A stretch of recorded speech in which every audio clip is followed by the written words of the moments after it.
Welcome back to the Significant Coaching Podcast. I'm Matt Rogers. In this week's episode, I had the pleasure of sitting down with the reigning NCAA Division III National Championship coach and National Baseball Coach of the Year, Pete Egbert, the head baseball coach at Misericordia University in Dallas, Pennsylvania. Coach Pete is special.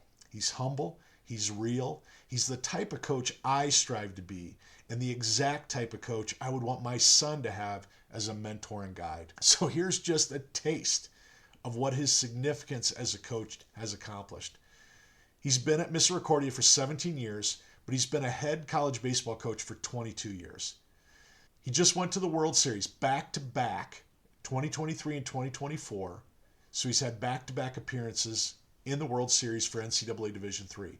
7 times Conference Coach of the Year. 2023, he was Regional Coach of the Year. And as I've mentioned before, this past season, he was National Coach of the Year. He's won 10 consecutive MAC Freedom titles, and he's got 10 straight 30-win seasons under his belt. Amazing.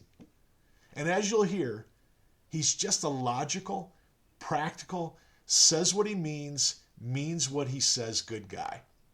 I could have talked to him all day. We had a lot of fun talking baseball and the joy we both get from the game and the kids we get to coach. So let's get to it. Welcome to Significant Coaching with Coach Pete Egbert. Coach Egbert, it's so great to see you, and it's just a pleasure to have you on. You've had a great career, and I'm really excited to hear about what's coming up for you guys when you get out of the negative 15 weather and get to be outside again. Thanks for having me. This is great. I'm so impressed with what you've done at Misericordia. I love sharing great coaches across the country because I'm sure the people in Pennsylvania know you really well, but I want to make sure people understand what you're doing there and the great work you're doing. But I want to start with this BA in journalism from Mizzou. Can we start there? Who did you want to be when you were 18? Bob Costas. That's what I figured. I wanted to be Bob Costas. I actually grew up in New York and knew that I wanted to get out of the area, and I thought I wanted to be at a big school, and Missouri's got a great journalism program, so there I went. That's awesome. I'm so glad you said Bob Costas. I met Bob, gosh, it's been 25 years ago. My first assistant coaching position, the head coach at the school I was at, was really good friends with Bob. And we did a cancer fundraiser for the basketball program every year, and we donated it to Bob's foundation. So Bob would come over and meet the kids, and he's just always a gentleman and always a great guy and always had great stories. And so whenever I see somebody that went to J school at Mizzou, I just figured you're the voice of the Dodgers or something by now. That's the goal, right? Yeah, Bob was a big baseball guy. He's a big baseball guy, and obviously had a love for the game, and just thought that would be a really cool job. Junior year, as much as I enjoyed doing what I was doing, I missed being on the field. I didn't want to interview people about what they were doing. I wanted to be involved with people while they were doing it. Finished the journalism school anyway, and then just went a different direction. That's fantastic. What was your motivation to get into coaching? It's a funny story. The summer after my freshman year of college, I went home and I was still eligible to play Legion baseball. And a few days before the Legion season started, the coach resigned. And the guy who ran the organization came to me and said, "Hey, look, we're either going to have to fold or you're going to have to be the player coach." And I said, "Okay, I'll give it a shot." And I think I spent maybe 1 or 2 games trying to be a player coach and then realized that I couldn't do that. Right. But my first coaching I was 19 years old coaching guys that I had played with and played against, and caught the coaching bug. Previously in high school, I had worked some summer camps and done some coaching that way, but that was really my first on field with a team and never looked back after that. I have pretty similar experiences how my coaching bug came about too. So I love hearing that. So you were the old man on the team at 19. How did the guys react to you? Oh yeah, I don't really remember. I just remember it being a blast. I remember having fun. We didn't have to fold the team. We got through the season. So I think the players and the parents were appreciative of that. Yeah. When did you realize that was what you were going to pursue? Because I see you got your master's in athletic administration. Was that your mindset after that summer? I'm going to get my journalism and maybe do admin? or did that take a little bit to get there? Yeah, it really wasn't. I planned to go to journalism school and finish out my journalism career and maybe start there. And then I graduated college and I came home, and that lasted for less than a week. And then I moved out and I was waiting tables, and I got my own studio apartment, and I was making really good money, but I missed being on the field. So I went to the winter meetings and I got myself an internship working for the Asheville Tourists, which is a minor league affiliate of the Colorado Rockies down in Asheville, North Carolina. Ron and Carolyn McKee took me on as an intern and had an absolutely unbelievable experience doing that.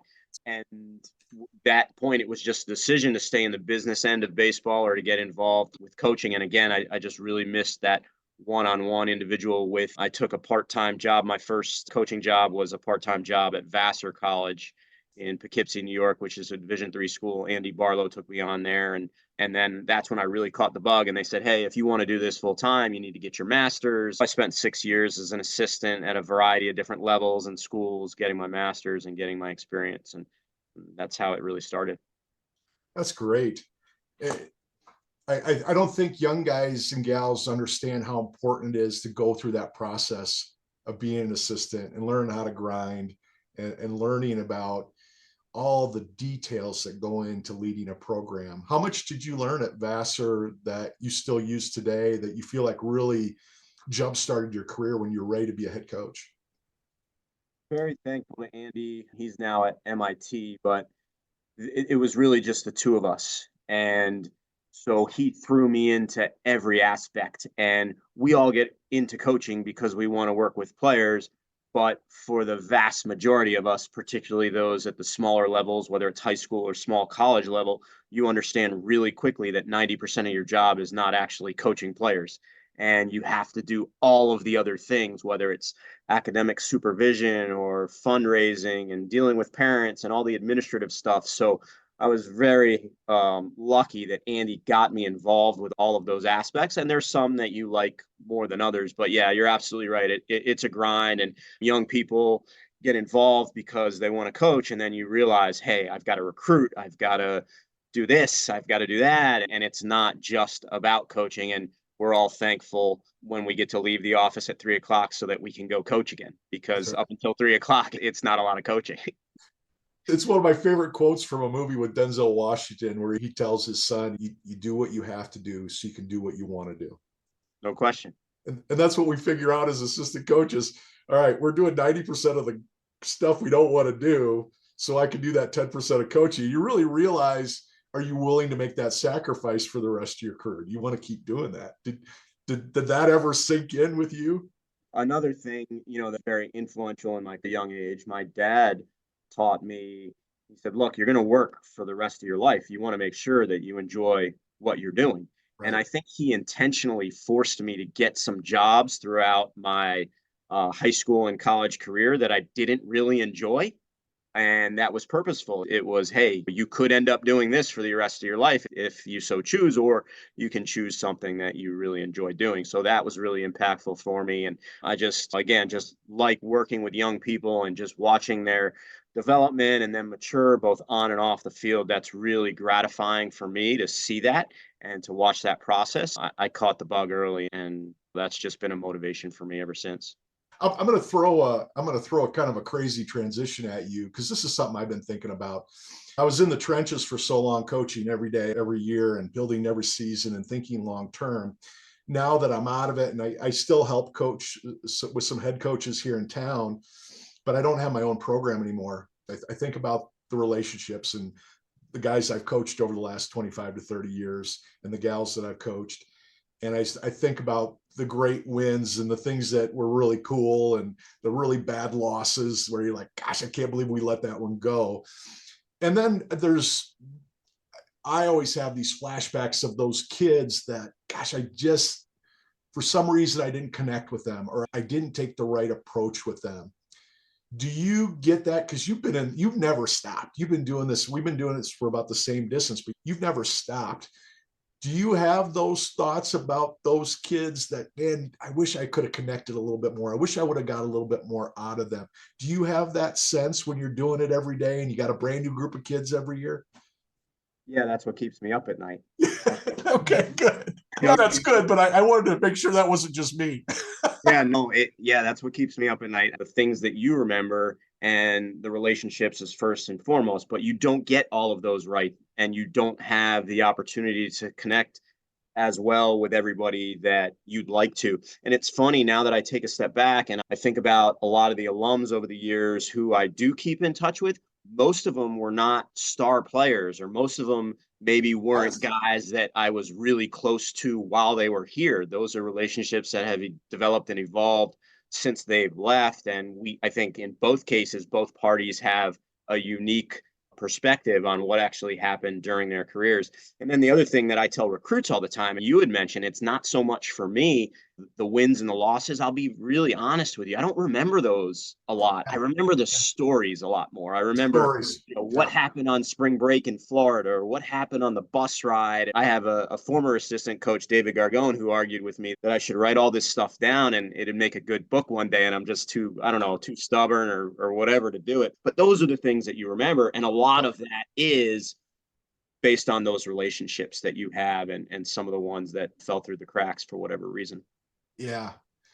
Do you find those relationships, whether they happened a year ago or 20 years ago, do you find them guiding your growth as a coach? Yeah. Again, I'd like to think that I'm always trying to learn and I'm always trying to evolve and develop. So I don't know that I ask a lot of our alum point blank, what did you get out of this, or Right. what was good or what was not? But I listen to what they're saying and some of the stories and some of the tones that they use when they recall certain things. And then I think back and I'm like, yeah, I should probably have done it differently, or I should make an Right. adjustment going forward. Certain things, obviously, we're all stuck with, and we're all a little stubborn in our ways, and some things aren't going to change. But there are a lot of things that I have tried to change over the years based on some of those conversations and that feedback. So the reason I brought this up with you, because you've had such a great career and your teams do well every single year. You compete at a national level, and you do it at a school that doesn't have a national reputation. You're not recruiting to Alabama. You're not recruiting to Purdue. That was my career. I was recruiting to a school that maybe 100-mile radius of people knew. And then outside of that, I had to convince kids. I had to talk to kids about what was great about it. Do you find that with what you've done over the last 20 plus years, is it easier for you to go into a home now? Is it easier for you to pick up the phone and call a kid out of the blue and talk about your school? Is it easier now? It's different. I don't know if it's easier.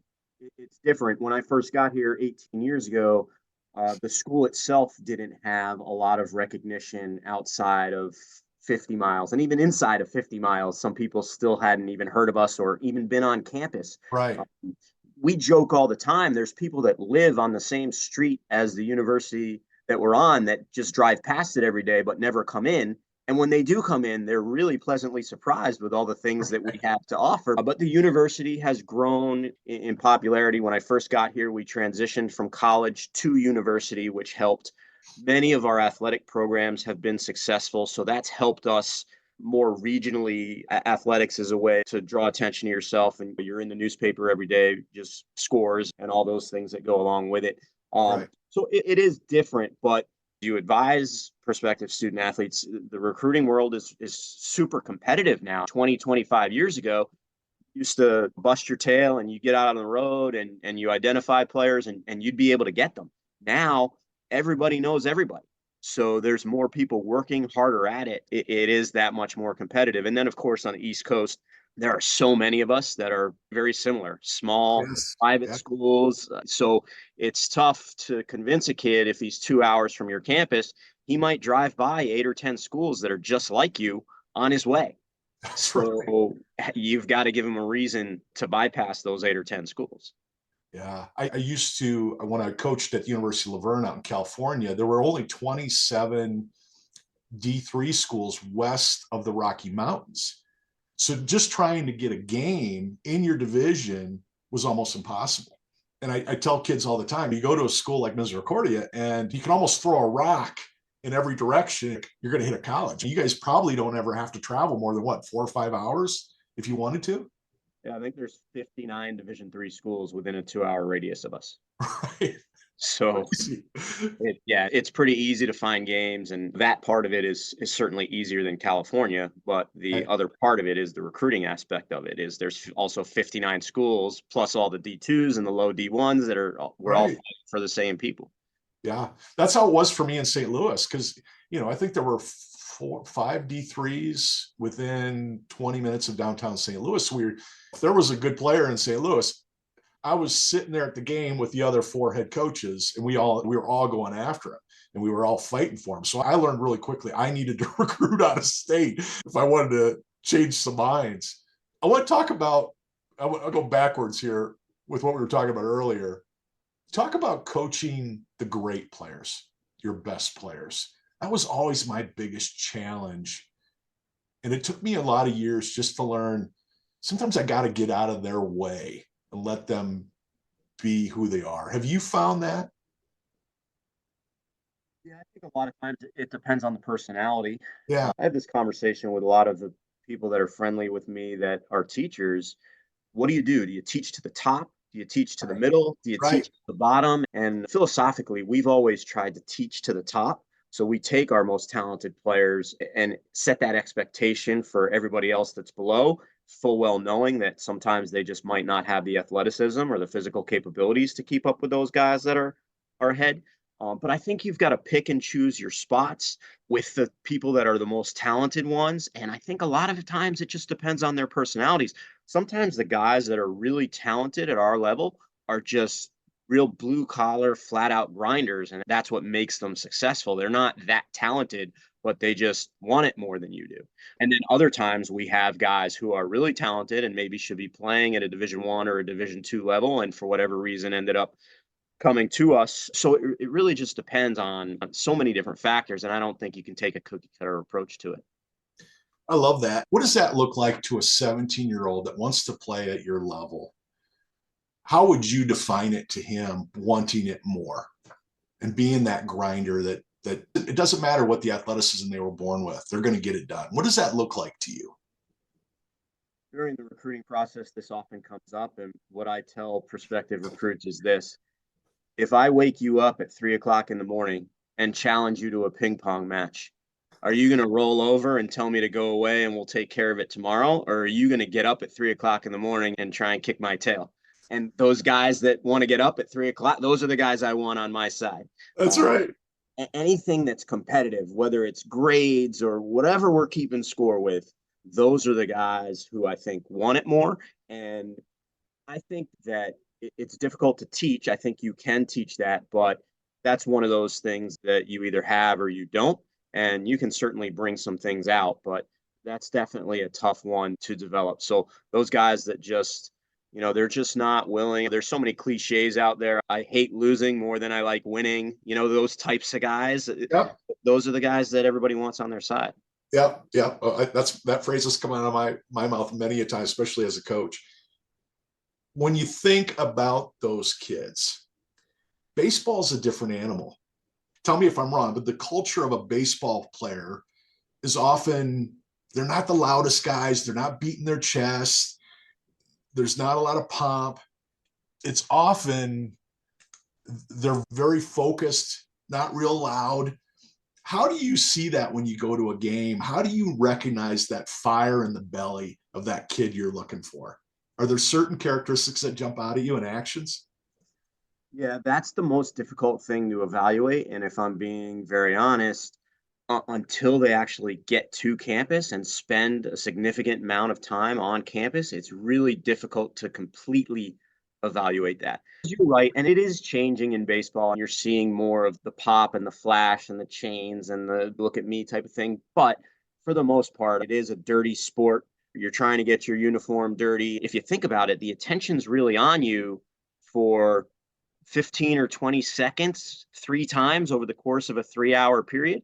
And if you're an outfielder and you play a position where the ball might not go very often, the limelight's not on you. So I think inherently there are a lot of guys that are involved with baseball that are okay with that and buy into the team aspect of sport. but it is difficult to evaluate. So when the spotlight is on them, it's easy to identify those things. So what I pay attention to is what's going on when the spotlight's not on them. And what kind of teammate are you? And are you the guy on the bench that's rooting for the guy in front of you? And even as a freshman, let's say you're not playing, what is your Right. relationship with the guy that's in front of you? Are you rooting for him to do well, or are you rooting for him to get hurt so that you can go in the game? It's a difficult situation for a 17 or an 18-year-old to be in. It takes some maturity for sure. Craig Biggio keeps jumping into my head. Craig was such a big part of my growing up because I wasn't the biggest guy, I wasn't the strongest guy, and I just remember Craig he just looked like Pigpen. It was just, he always was dirty. He always had dirt on his jersey. He always looked like, I'm ready to go. It always looked like he was pissed off. He played the game. And then you look at his career, how many guys can say they were all-star second baseman, all-star catchers, all-star center fielders? It's a baseball player. You couldn't define him. Are you finding those kids still today? Are you finding those kids where you can put them anywhere in the field and they're going to figure it out? Those are the ones that we look for. Yeah. And I laugh during the recruiting process all the time. It's really changed. And I'll get a dozen emails every day where a kid sends me his video and he sends me his pop time and his throwing velocity and his batted ball exit velocity. And I disregard all of those things because I tell people all the time, they're the most successful players in our program's history. There are things that they do that I would not teach an 8-year-old. They look ugly, their swing is ugly, but they just flat out compete and they figure out ways to get it done. Our leadoff hitter this past year, Garrett McElhaney, was a grad student for us, just tough as they come. And he's 5'3", 160 pounds, and nobody recruited him and nobody gave him a chance. To me, one of the best players in the country. And I heard from almost every opposing coach that we played, wow, that kid is tough. I want him on my side. So give me 9 of those guys any day of the week over the 9 guys who have really pretty swings or throwing the ball 92 miles an hour. I want the guys who are just down and dirty and just figuring out ways to get it done. Man, I got to get some film of Garrett. Now I got Dustin Pedroia in my head. I love that. Those are the guys I love because that's who I wanted to be. I would have been okay if every at bat I could slap it over the second baseman's head and just drop it on the right field line and have a chance to try and go for 2. I wanted to get dirty. I wanted to grab that bag. I wanted to dive head first. I love watching baseball when there's a group of kids out there that have that feeling. Do you find yourself being rejuvenated when you go to a high school game or you go to a JUCO game and you see that type of intensity? Yeah, I love it. And again, those are the types of guys that we're looking for, but it's a tough sell to kids now because that's not what the game is selling. The game is selling your launch angles and your home runs and how hard you're throwing it and how pretty you look and all those things. So to find those kids that don't care about those things and just care about the actual results is unique. So we really do, and we really seek those things out and value those things. We've built relationships with coaches who play the game similar to the way that we play the game and coaches who have similar philosophies to us. And I rely very heavily on those guys to weed out that process for us and say, hey, no, this kid's a dirtbag. This is a kid that you want on your side. And those are the kids, again, that just do really well in our program. All right, you brought up analytics. Where do you stand on analytics? I talk to so many baseball coaches at every level, and it seems like they all come back to it's almost impossible to ignore them, but we don't live and die by them. Where are you at with that? So I do think that there's a place for analytics. I think from a Division III standpoint, it's very difficult when you talk about player development and using analytics as a way to develop players because the rules are the way they are. To me, those types of things are more of an off-season thing. And because we don't have the opportunity to work with them in the off-season, so it's not that it's not important, it's just that we've prioritized other things. And then just because of the success that we've had the last few years, people always talk about culture and leadership. I am now bought in more than I ever have been on that piece to your success. And there's no way to quantify those things and wins and losses and how much they do for your program, but I want good leaders. I want guys who buy into what we're doing. I want culture guys more than I want all those guys who are analytical type guys. For us, there are more and more numbers out there. There's more and more video out there. So whether it's positioning or how you're pitching, whether or not you're bunting or not bunting, or what you're doing in certain situations, for me, it almost all goes out the window. Radar guns have been around. I'll tell you a pretty cool story. A radar gun is one of the only metrics that we have in our program. But I walked into a practice about a third of the way through the season this past year, and we were not playing very well. And I heard one of our pitchers talking to another group of pitchers about his velocity. And I got so upset that I took the radar gun away. And we didn't use a radar gun for the rest of the season. And I'm convinced that's one of the reasons that our pitchers started to perform better, is because they weren't worried about that darn radar gun. Yeah. So I think there is a place for analytics. Certainly at the major league level, it's a lot more prominent than it is because the information is there. But I'm more of a gut guy, and I tend more to be on the side of just playing my gut and my instinct more than playing numbers. And a lot of it comes down to money. A Division I program can invest $50,000 into software and equipment and not blink an eye. At D3, that might be your next 3 years of travel money. Yeah, money and manpower. I'd love to videotape every single practice and be able to go back and show our guys, hey, look, this is what we did. This is what we didn't do well. But I don't have the manpower to come back to the office for 6 hours and break that video down, or to go through that video and say, yeah, we want to look at this specific play and analyze. We just don't have that capability. There are certain things that we pick and choose to take with us. And the other part, and I talk to our guys about this, is we don't give a lot of that stuff to them at practice, because I know that they're leaving practice and they're going to find it on their own. That's right. They go to the computer and they look for that stuff. So I don't want them to overthink it. When they're at practice, when they're on the field, I really just want them to compete, and I don't want them having to worry about any of the analytics. When we were growing up, could you ever foresee a day where Kyle Schwarber, Shohei Ohtani, and an Aaron Judge would be leading off? To me, I still struggle, and I've had great coaches like you walk me through it. Why I understand the extra at bats, but I grew up in the Whitey Herzog era in the Chicago Cubs with Bobby Dernier and Ryan Sandberg. You wanted speed. You wanted somebody that could slap the ball and slap the ball behind a runner. Where are you at with this? Where are you at with that change in the game, where we're putting our power hitters up front? Again, to each his own, and to the ones that are doing it, they obviously have a rationale for it. But for me, I want my power guys in those 3-4 holes, just because I want them hitting with runners on base. And we're not a team that's going to hit the ball over the fence very often. We don't have, I call them donkeys. We don't have very many donkeys in the middle of our order. They're hard to find. Yeah, they really are. And the guys that are doing it at a high level are usually getting scholarship money, and they're not coming down Division III levels. So there's that aspect of it as well. But I want my best RBI guys, my guys that are best at hitting with runners on base, in that 3 and that 4 hole, where they have an opportunity to hit with some runners on base. Right. You can show me all the analytics, but at the end of the day, that's the part I can't buy into. Why would you want if you got a guy that's going to hit 40 home runs, even if at your level, if you got a guy that can hit 8 to 10 home runs and maybe give you 40 doubles in a season, why wouldn't you want that guy batting with somebody on the bag? I couldn't agree with you more.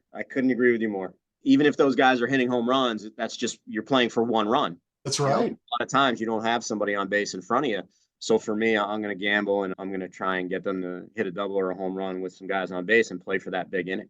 Yeah, I love it. I just can't imagine playing the game any other way and coaching the game any other way. I'm hoping it evolves. Every sport's an evolution, right? Football's evolved, basketball's evolved. They're all different than when we grew up. But I think eventually we'll see it go back to more of a style like the 80s, and the Colemans and the McGees, and that. I think there is room for that, and I don't know if it'll take 10 or 15 years or whatever, but I think it'll get back to some of that. I don't know that it'll ever be quite like that again, but people do value athleticism. People do value speed. That part of the game hasn't been lost, and now at the major league level, with all the rule changes they have, they're trying to get the speed game more prominent. So let's hope it happens. I love the idea of Moneyball. It's a great book, great movie, and I love the idea of you got to score runs. At the end of the day, you got to put runs on the board. And I'd love to see a season with Kyle Schwarber batting fourth in that lineup and see if those 100 RBIs turn into 160. Because we've got the stats to prove it. Babe Ruth, Lou Gehrig, Jimmy Fox, they were always batting third and fourth. And they had 160 RBIs in a season. I'm still trying to wrap my head around it. But when you're making 70 million a year and you can hit a ball like Shohei Ohtani, I guess the more at bats you give that guy, the better chance you have. Yeah. All right. Can we talk pitching a little bit? Sure. Where do you stand with your pitchers? Because I would imagine you're recruiting kids and they're coming into your program and they've had 8 different coaches tell them 8 different things. How do you get a freshman, sophomore pitcher to get all the junk out of their head and just throw strikes? What does that process look like?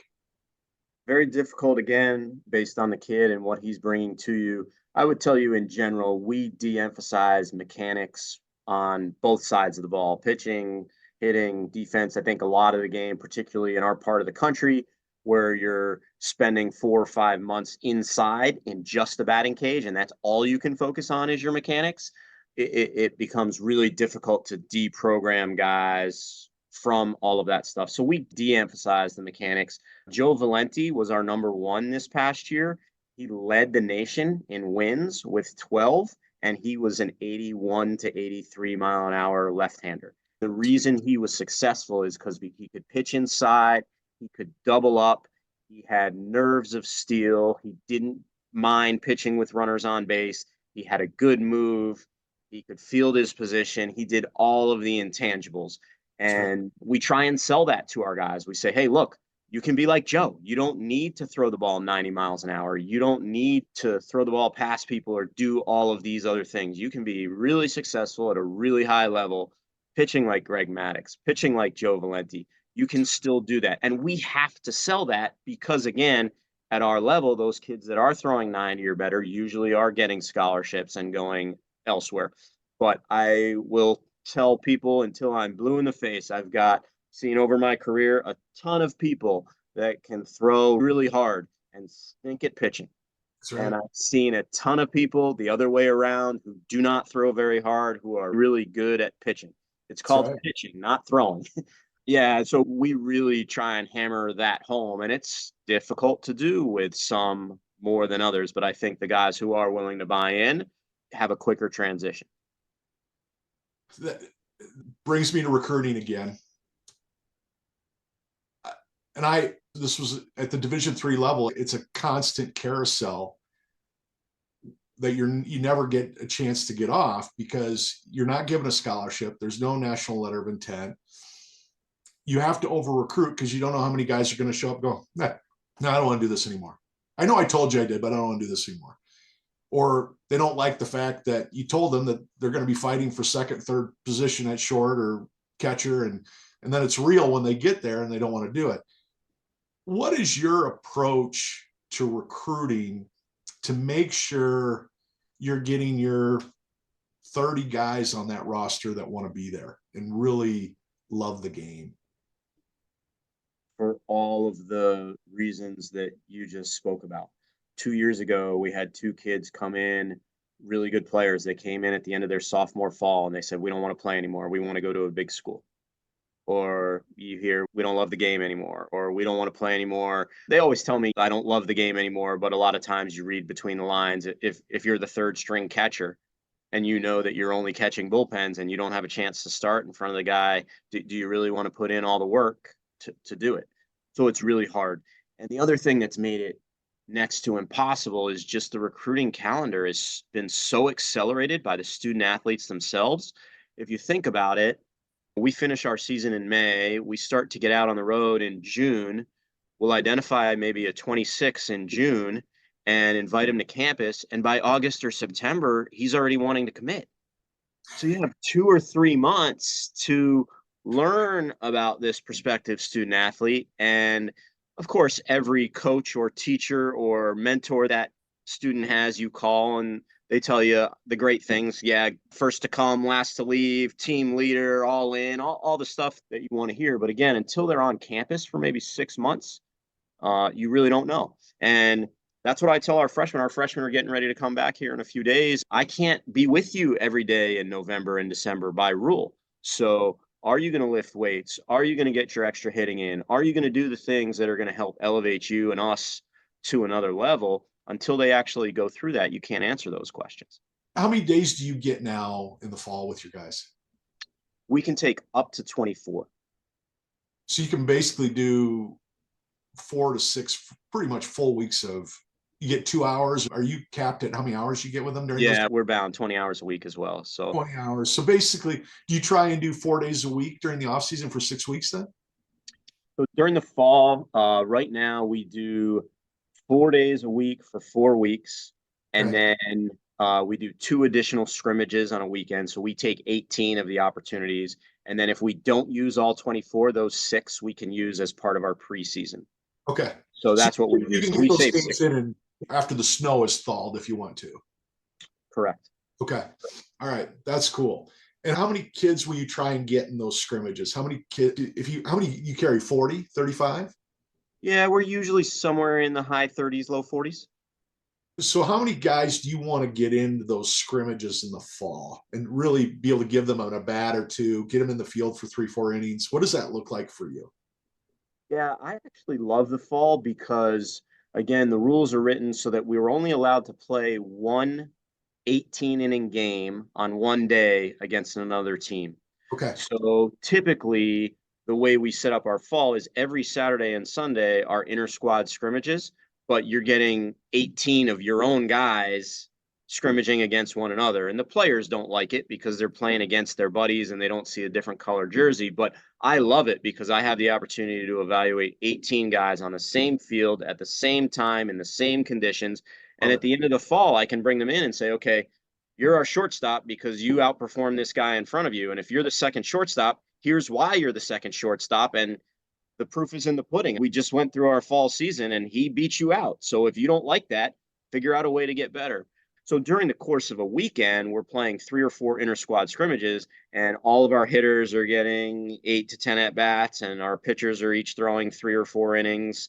We don't abuse them in the fall. We're just getting so everybody has that opportunity in the fall. And then at the end of the fall, we're comparing apples to apples. That's awesome. That's got to help. And we're dealing with this generation. It's got to help for you to establish a reality with them. Or are you still finding that even with the proof in the pudding, all these inter squad scrimmages we've done, the 18-inning scrimmage against another team, we've got your stats, we've seen how you performed. You didn't get the starting job. Are they still struggling with that reality? Are you still fighting that? Or are you finding that's making a difference doing all that inter squad? I think for the vast majority of them, they are mature enough at our level to understand what's going on around them. But there are exceptions to that. There are still some guys that think they deserve more of a shot or whatever. And that's one of the things guys will come in and say, hey, you didn't give me a shot, or I think I deserve more. And my rebuttal is you have a shot in practice every day. Yeah. And then particularly in the fall, you have a shot during fall ball every day. And then once in a while, being very frank, sometimes you've got that guy who's a 3-year starter who does not perform that well in the fall. Right. But he's your guy. He's a 3-year starter, and he's been there for 100, 120 games against the best competition, and he's performed. And for whatever reason, he just had an off fall. It's Yeah. difficult to explain to the kid behind him, hey, look. So those conversations you have to have a little bit more, just phrase them a little bit differently. But also at the end of the fall, I want to give my guys some hope, and I will say to them, hey, look, if the season were to start today, this is what we're thinking.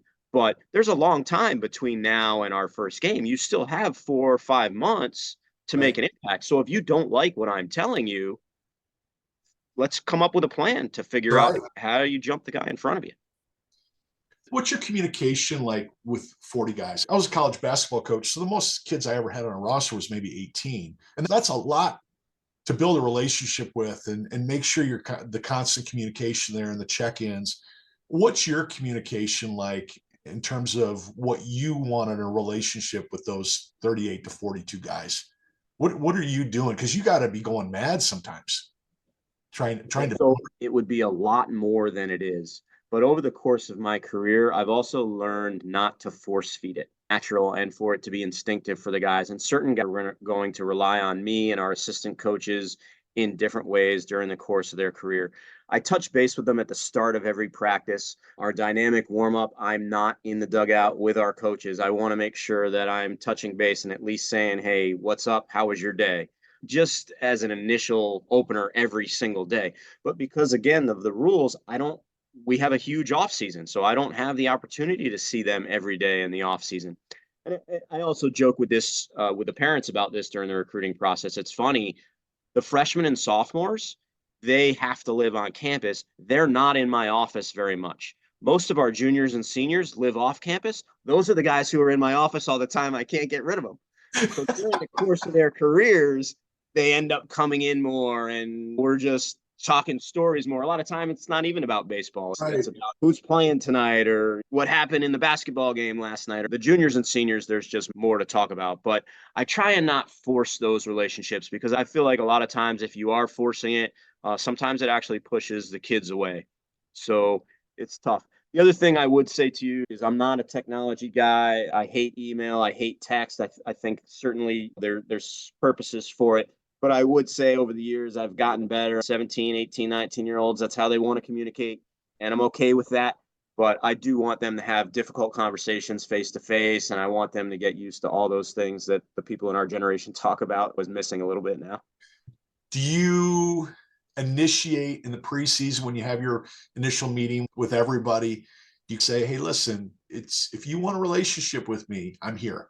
Do you stress that in the beginning, saying there's 42 of you? I'm not gonna know all your pets' names. I'm not gonna know all your siblings in week one.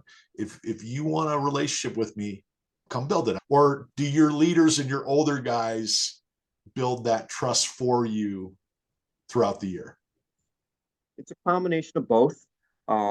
During the recruiting process, I think we're very hands-on. We try and build those relationships so that when the freshmen do get to campus, they feel comfortable with us. We have our opening team meeting and all of the things that you just mentioned, I certainly talk about. And I also say to them, hey, look, our assistant coaches are in a lot of cases younger than me and closer to you than I am. So if you want to go to them with certain things, I'm perfectly okay with that. Do it. But then I also isolate our freshmen. I ask our freshmen to stay back.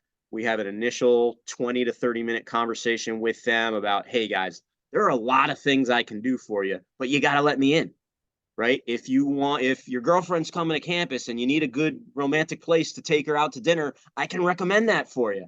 If you get a flat tire on the side of the road, I can help you and tell you which body shop you want to go to. And so we have 3 or 4 meetings in the fall with our freshmen and we go over all of these things. And then just naturally, you can tell out at practice when a guy's having a bad day. And so you can say, hey, why don't you come touch base with me after practice? Or why don't you come by tomorrow morning and let's chat a little bit. So it's just a feel thing for me. That's great. And if I really put your feet to the fire, the guys in your office, your juniors and seniors all the time, this is probably the favorite part of your job. No question. No question. No question. Those are the things that we live for. That's right. And a lot of times we're not talking baseball at all. We're talking about so many other things. But yeah, that is the favorite part of my job. They're learning what it's like to be an adult. And they love that they get to have an adult conversation with you and talk about the world and talk about life. I see it more like me in the dorm room. I'm in their dorm room having 20-year-old conversations. Right. Keeping me young. I don't know how much I'm teaching them. I want to do a little rapid fire for you. You've been great, Coach. I could talk to you all day. I don't want you to feel like you have to go into real depth here, but if I put your recruiting hat on, and I'm going to go through catcher, infield, and you can split up middle infield, corner infield, outfield, pitcher. Give me 1 or 2 things you're looking for. And it can be statistical, it can be form, it can be something more subjective. Give me something that you're looking for at those positions in a recruit that really catch your eye. And I'll start with catcher because that's where I always started when I'm recruiting for baseball. I feel like if I've got a great catcher, I'm moving in the right direction. So where are you at with catchers? I would say just first and foremost, at every position, we're really looking for for two things. We're looking for guys who are athletic, and we're looking for guys who are tough as nails. What was Period. the second one? Tough as nails. Tough as nails. Yes. Tough as nails. Those are the two things. And then when you specifically go to catcher, that's the guy that's got to be tougher than nails than everybody else on the field. But that's the guy that you want. I have just a quick funny story. There was a real hot day. This is years and years ago. Real hot day in the middle of July. I was in New York recruiting, and it was 120 kids at the event, and not a single one caught my eye. And I sat there all day long. I was baking. And I said, holy cow. I said, I can't make this recruiting trip and not star a single kid. There's got to be somebody here that, I've been there. that catches my eye. That's right. There was a kid who was a catcher who did not have the prototype body or the skill set or anything, but he's a kid that would communicate. He was the only kid all day long who was vocal. And I love that out of our catchers. We actually recruited this kid just based on the fact that he could communicate. And he ended up coming to our program. He ended up being a 2 or 3 year starter for us. Absolutely great defensive catcher. So out of the catcher position, that's our on-field leader. Communication's important, and just a guy who's tough as nails. I prioritize defense. I tell my catchers every year, you could hit 0. If you can catch and handle our pitching staff, you're going to play. Manage our pitchers. Yeah. Keep them moving. Love it. All right. Let's talk about your pitchers.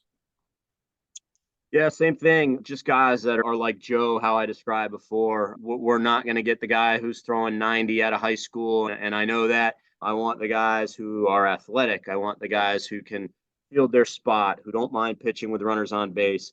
And with everybody during the recruiting process, the biggest thing that I'll evaluate is, what do you do? What is your response to immediately after something negative happens? Baseball is a sport where something negative is going to happen to you. You're going to strike out. You're going to make an error. You're going to make a bad pitch.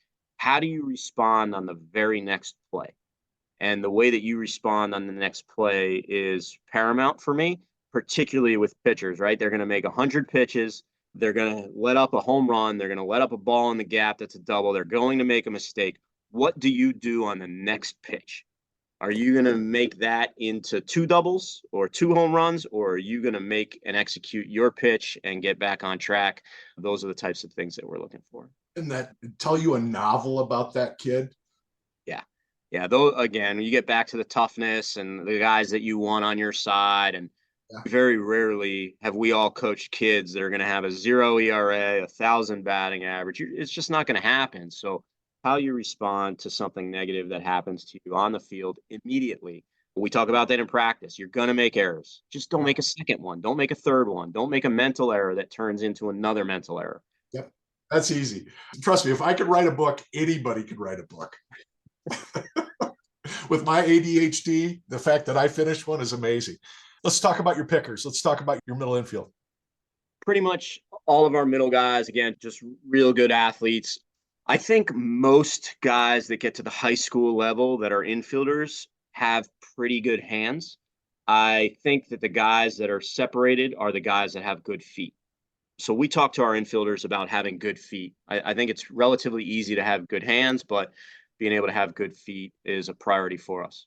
Give us a snapshot of what that looks like for that parent or that kid that doesn't quite understand what good feet are when you're at short and second. To me, it's just really managing what hop you're fielding defensively. We talk to our guys about making sure that you're fielding the right hop. And I feel like if you have good feet, you're going to put yourself in a position to field the right hop.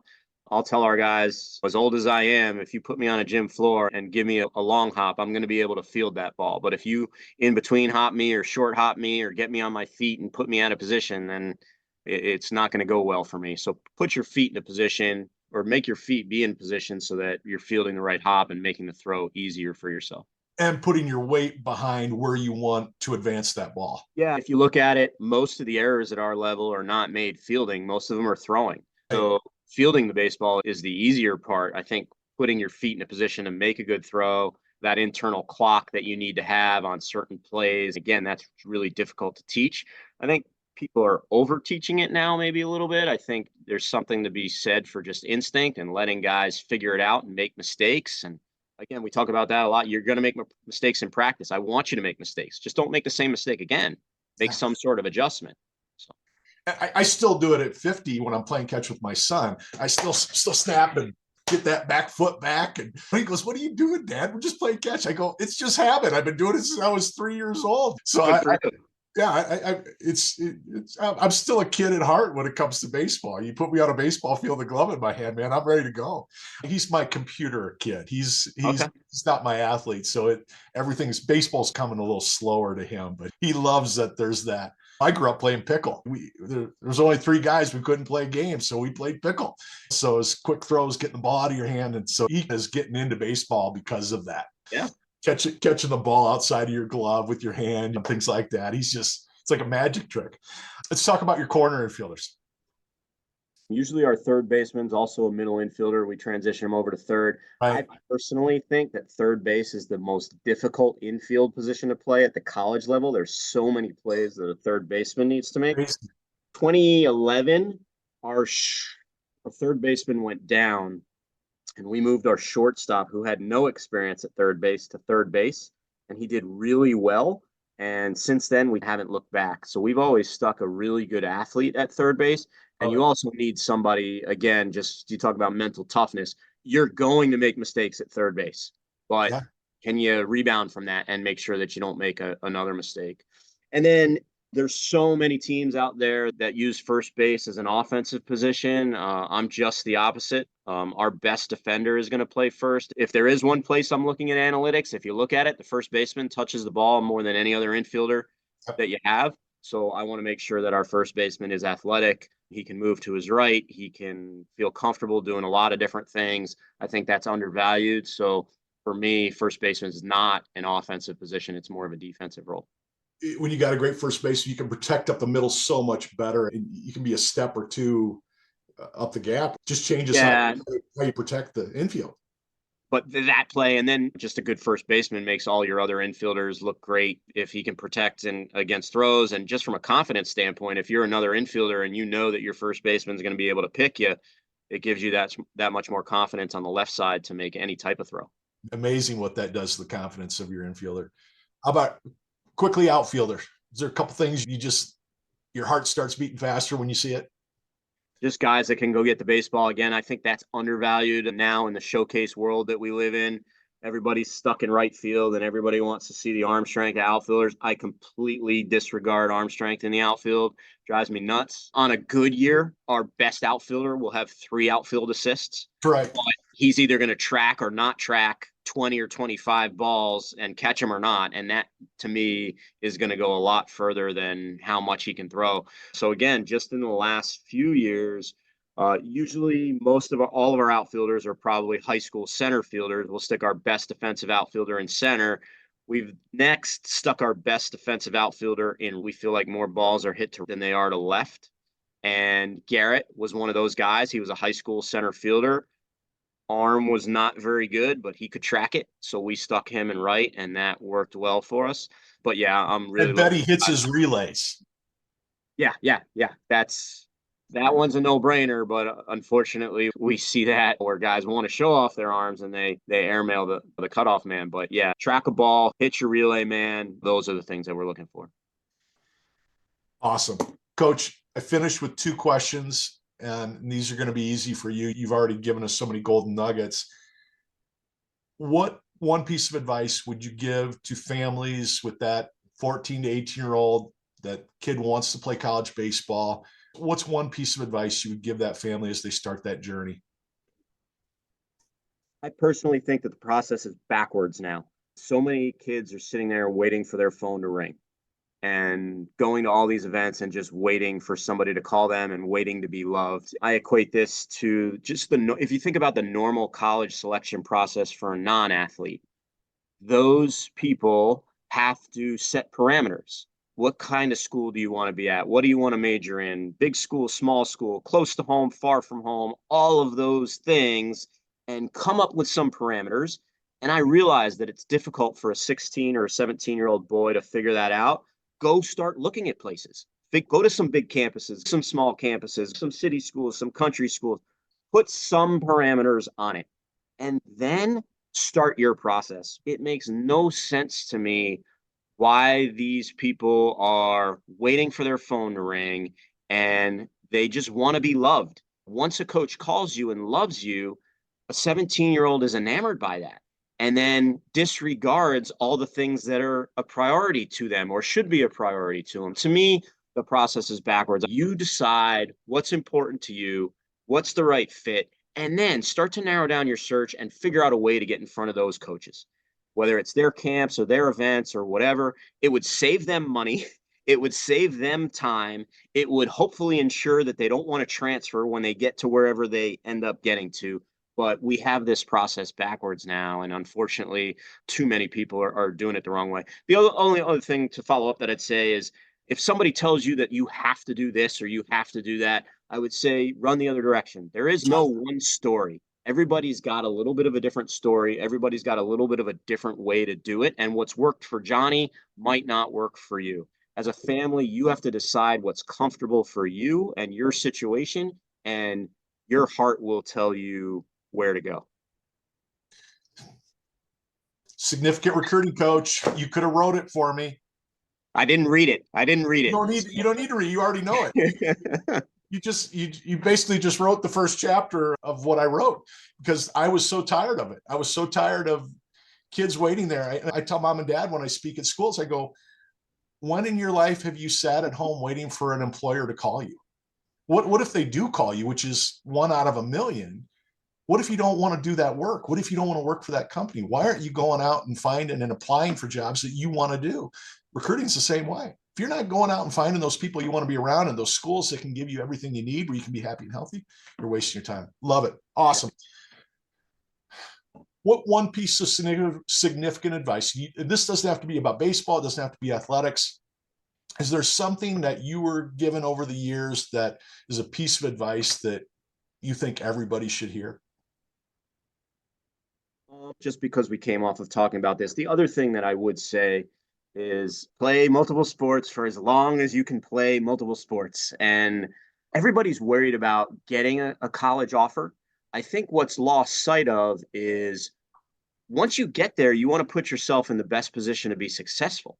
And whether it's baseball, football, basketball, volleyball, swimming, whatever, I'm going to gamble and bet that the people that are most successful are the ones that played 2 and 3 sports in high school and throughout their entire lives. And those who are fine focusing, I think it's nonsense. I think we're doing kids a disservice. I think they're getting burnt out. I think once they do get to college, they're not progressing nearly as much as they could or they should. If I had a nickel for every time a kid or a family said to me during the interview process, I asked them, do you play other sports in school? Oh, I used to play basketball, but I wanted to focus on baseball. If I had a nickel, I'd be retired by now. And you can still focus on baseball if you want. You can lift weights in the morning before you go to school or before or after basketball practice. If you prioritize that, that's lost sight in all of this. So I would just encourage as many people to play as many sports as long as they can, and eventually it'll sort itself out. I had Ryan Kerrigan on the podcast a few months ago. Washington Commanders, all pro. Now he's the coach at the Washington Commanders, NFL stud. And I asked him that question. He goes, Matt, I don't believe I would have made it to the NFL if I wouldn't have played football in the fall, basketball in the winter, and baseball in the spring. He goes, I gave my body a rest. I gave different body parts a rest every 3 months.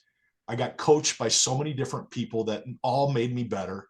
I had to transition from one team culture to another every year, 3 times a year. He goes, I don't think I would have been ready to be a professional athlete without it. And it was so rewarding just to hear somebody that's done what he's done talk about that. And you're preaching it too. So I love it. It drives me crazy, especially with baseball.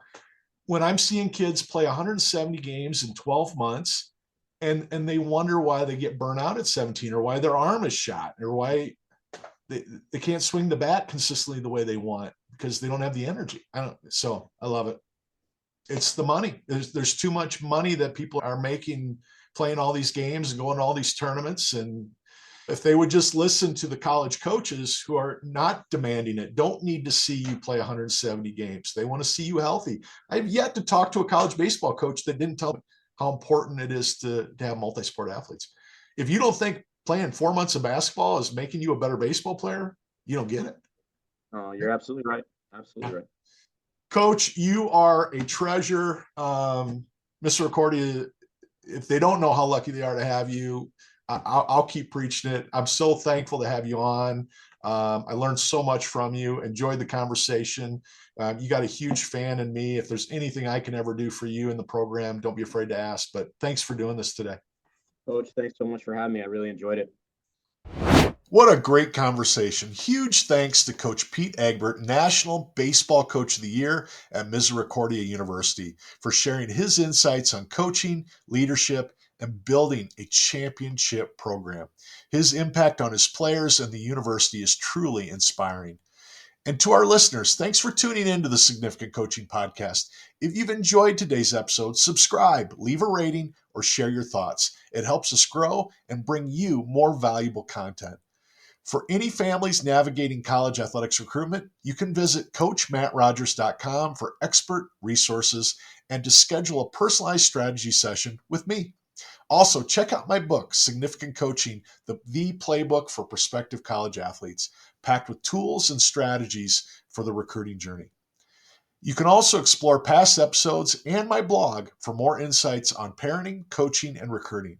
Hey, thanks again for listening. See you next time on the Significant Coaching Podcast.